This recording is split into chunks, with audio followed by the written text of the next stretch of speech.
Magandang gabi po, magandang umaga, magandang hapon sa ating mga ka-OFW kung saan man kayo nararating ng ating video na ito. Magandang umaga, hapon at gabi po sa inyong lahat. Magbablog po ako ulit tungkol naman kung paano tayo bumili ng ating first firearm kung tayo po ay OFW. May nagtatanong po kung ang OFW ay pwedeng bumili kahit nandito sa ibang bansa. Ang sagot po ay pwede po. Gagawin nyo lang po, pipili po kayo ng paborito ninyong or alam ninyong gun store. I-message nyo po sila. O kung may napili na kayong gustong firearm, sabihin nyo lang sa kanila. At pwede nyo na yung i-purchase. Meron silang bank na ibibigay sa'yo para i-transfer mo ang bayad. Ang nangyari sa akin, pinadala na niya yung bank account niya. Tapos may napili na akong firearm. Binayaran ko na ng cash, bank transfer. Sa Links FA nga pala ako, sa Green Hills ako bumili. Pagkatapos nun, yung LTAF ninyo sa online, kukunin nila yung password nun. Kasi doon itatag yung firearm na bibilihin ninyo sa kanila.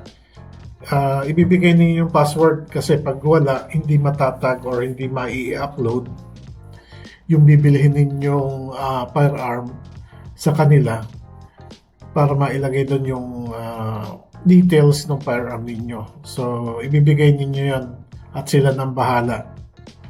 Marami sa ating yung mga first owner ng firearms, masyado silang nagmamadali, hindi nila alam na may proseso pa yon na kailangan. So, nandito naman ako nung bilhin ko yon. Siguro maximum 2 months or less yung sa akin. Nag-message sila na ready for pick up na yung aking firearm. Kasi nandito nga ako, hindi ko pa nakikita. Ang ginawa ko, binigyan ko ng authorization, or ang ginawa, pinapunta ko na yung aking YP, asawa ko, shoutout kay YP na supportive, passion ko. Video ko lang, sabi ko lang, sige, pwede na po ninyong ibigay sa asawa ko yung firearm, may permit to transport na, ready na din siya. Saka pinag-purchase ko na din ng ammunition. Ayun, dala na ng wife ko sa bahay yung firearm. At pag uwi ko pa, nakita yung aking firearm. So, maganda naman. Maganda ang kinalabasan. Nagustuhan ko. Yun yung first firearm ko, which is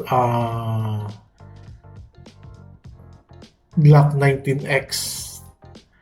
Uuwi ko, tapos in-applyan ko na din ng PTC. And bago ako umuwi dito last year, nag-purchase pa ako ng bago pa, isang Glock 43X and yung Top Ultra, yung F1 na arms core, para sabi ko pag may panlaro pwede ko yun kasi full size yung nabili ko. Yun ang hindi ko pa rin nakikita ngayon pag uwi ko pa ngayong this year. Saka ko makikita pa yung dalawang firearms na pinurchase ko bago ako umalis sa Pilipinas last year. And yun ding asawa ko, or si wifey, ang nag-pick up ng dalawang firearms, isa sa Marikina tsaka sa Green Hills ulit kay Sir Dino sa Links FA sa Green Hills. So napakadali lang, kahit nandito tayo sa ibang bansa, pwede tayong bumili ng firearm pag may LTAP na tayo, napakadali na. So yun lang mga ka-OFW, mga kahambol. Pwede kahit nandito tayo. Pag uuwi tayo, putok tayo, Na-vlog ko na yung PTC kung paano. Madali lang. Ang requirements lang, tatanungin lang sa inyo ng store is may LTAF na po ba? Send mo lang sa kanila. Yun na yun. Pag uwi mo or kung gusto mo ipa-pick up sa store, pwede din. Pwede mo ding ipa-shift o kahit saan ka man naroon. Yun lang. Pwedeng-pwede tayo para pag uwi natin, makapag-firing tayo. At yun ang hilig natin. Magandang gabi ulit mga ka-humble, mga ka-OFW.